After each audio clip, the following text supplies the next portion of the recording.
Hi everyone, it's Nicola Burton from Music Means Business. I have Manny and Mark from the Pushworth group, and our very special guest today is Jade Holland. Hi Jade.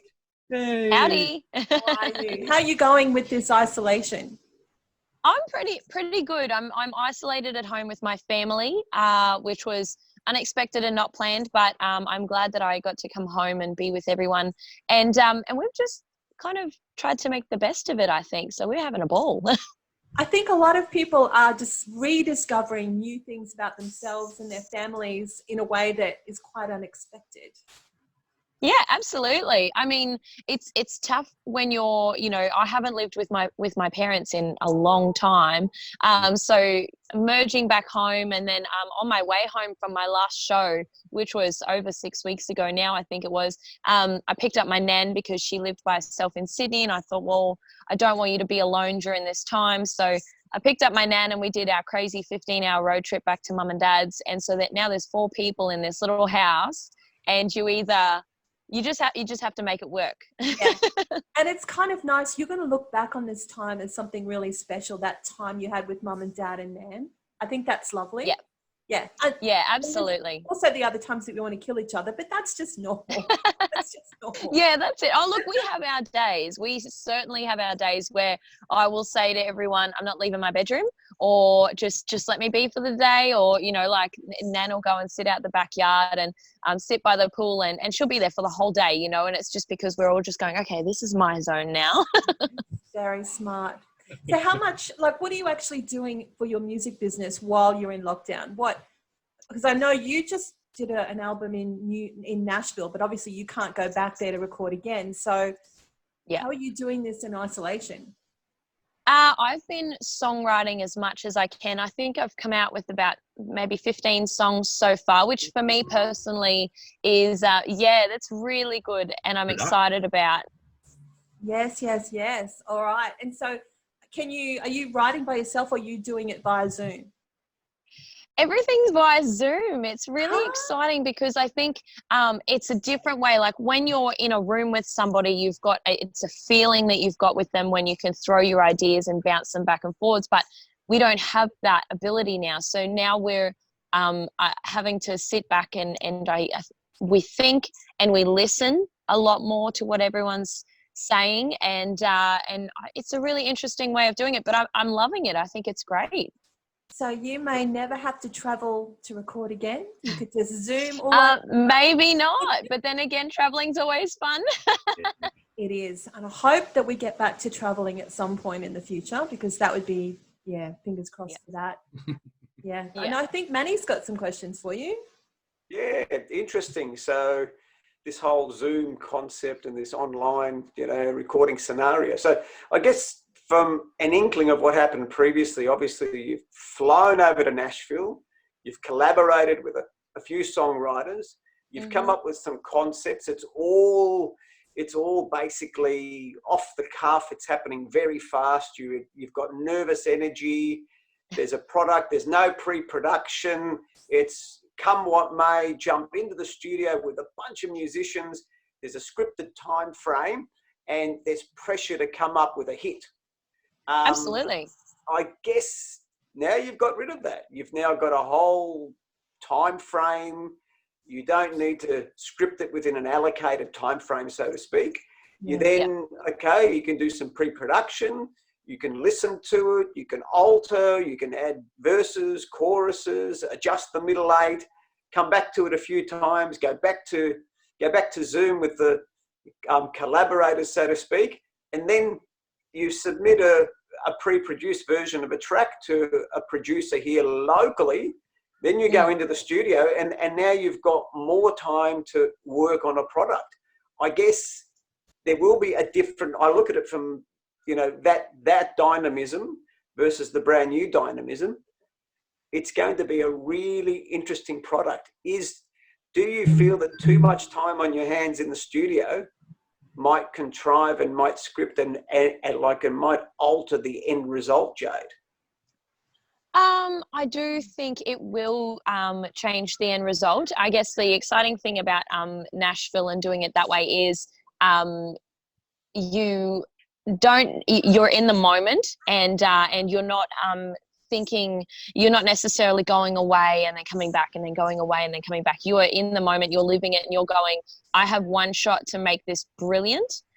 So that's the exciting side of that there, because I'm a bit of a random person, and I like to take chances like that, because I just think sometimes you can walk out with not the result you want, but sometimes you can take that punt and hope for the best, and you come out with this amazing thing. But then again, being in a studio, and our local studio, and not having to spend, but wanting and being able to spend more time on something, there's more control.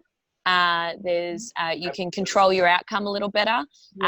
You can assess everything and listen to it and go, wow, does that work? Are we sure? We're not too sure. Okay, let's go back to the drawing board and think about it a little more.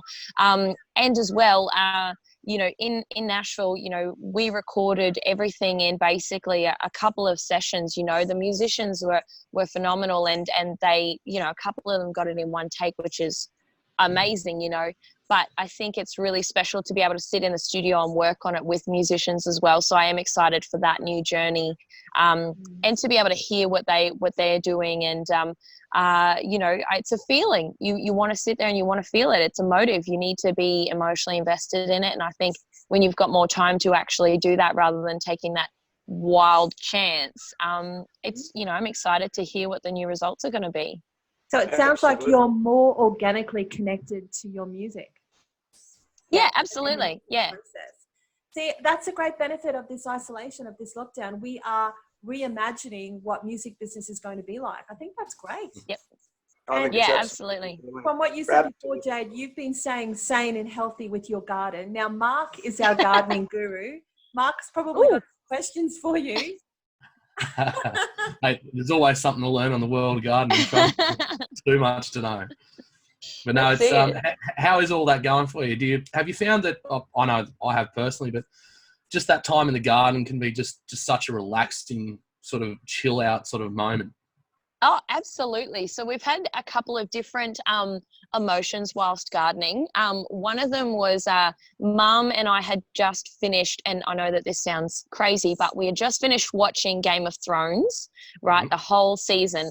And so after a couple of episodes or something, we'd head out to the garden, and we have a lot of palm trees in the backyard of Mum and Dad's house. And Mum was like, I need to get rid of that one, like basically all of them. So she handed me the axe, because Dad's been the only one working.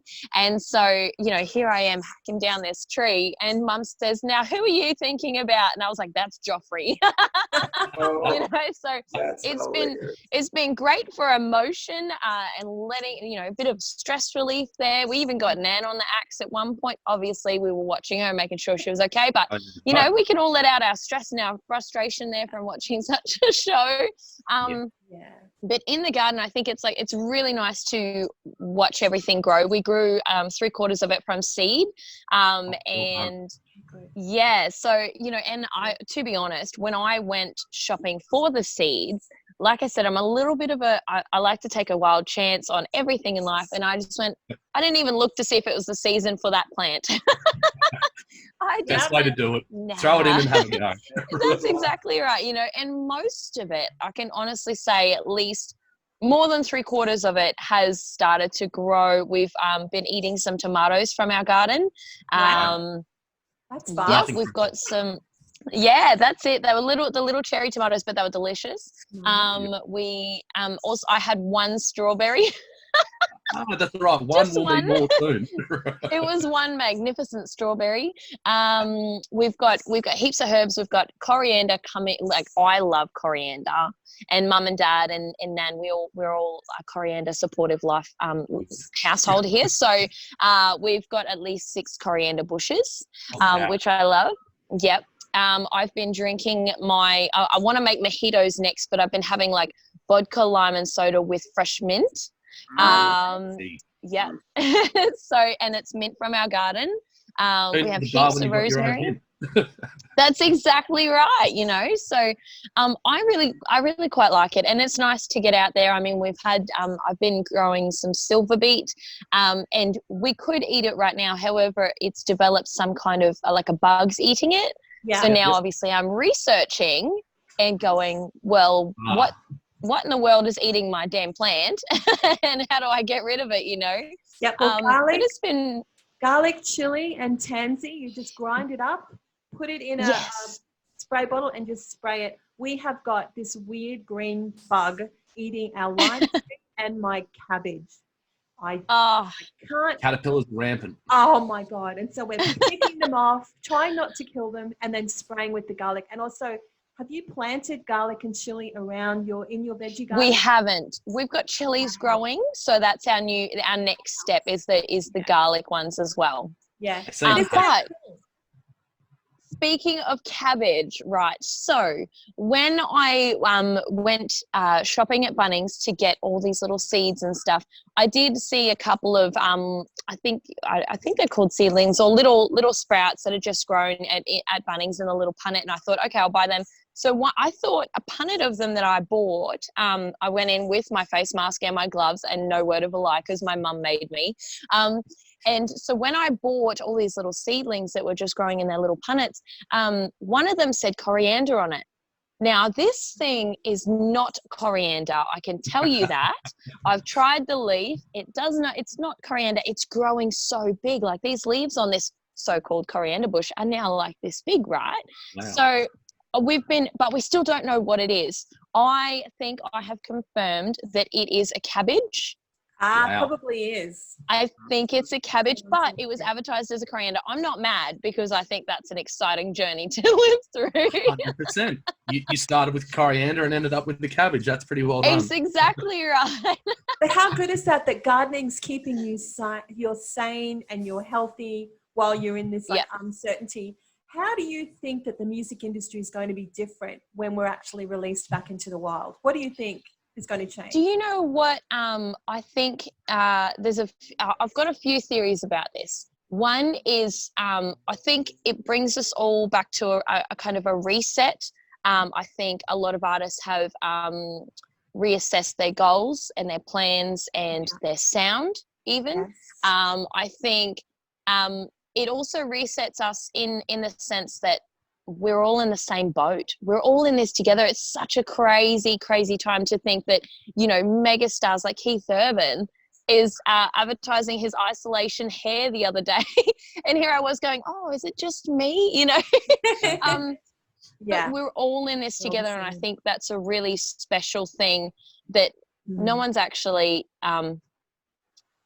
ahead of anybody at this point anymore. We're all fighting this together, and I think that I'm really loving hearing the music that's coming out of it. And I think a lot of people aren't even advertising the music because they're just going to blow your socks off the minute that we're allowed to head back into the studio and start recording and getting the new music out there. And I think as well, people are writing with somebody that they haven't even thought about writing with before. Yes. And I think, you know, I just can't wait to hear what happens basically to the radio. You know, everyone's had to become so creative in this time. Mm-hmm. I think it's fantastic. And if you time travel back to December last year, what would you say to yourself? You know what, that your eyelashes don't matter, your hair doesn't matter. It doesn't matter. All those things that we love and they make us feel good about ourselves, and that's a beautiful thing. But we can feel good about ourselves just being healthy and happy and content with the little things in life, like being isolated with your family, even though sometimes we want to kill each other. We get to walk out of our room the next day and be grateful that we have each other. And some people don't have that, you know, they're being isolated alone. I've got some friends like that. But in other crazy news, we're also able to FaceTime each other now because we have more time on our hands. What else are we doing with our bloody time? Nothing. So I've had so many FaceTimes with friends of mine overseas in Canada, where, you know, it might be my 9 a.m. in the morning, but it's their 11 p.m. at night. And we're actually finally able to sit down and go, cool, now we've got our glass of red wine and we can catch up and see each other and check in on everyone. Yeah. It's amazing being so far apart, how we're all so interconnected at the moment. It's very interesting. It's great. Absolutely. Now, so you're going to have a single released when? When's that coming up? What do you reckon? I'm hoping to have something, I think, by the end of July, maybe early August. Okay. I'm super excited because it'll be almost, I think, at least nine or 10 months since my last single release. But, you know, in this crazy time, we're allowed to work on these things and focus and make sure that we're actually going to release something that everybody loves and can relate to, and that I can be completely 150% happy with and go, you know what, I'm really proud of that. So I'm really excited. Excellent. Well, we have loved talking to you, Jade. It's good to hear how you are really making the most of this lockdown, and it's kind of inspirational for all of us to know that, look, we are all in this together. We're all gardening. We've all got grubs chewing our herbs in our cabbage. But look, good luck with everything, and we will check in with you soon. And everyone, make sure that you check out Jade's new single when it comes out later in the year. Thanks, Jade. Thanks, guys. Cheers.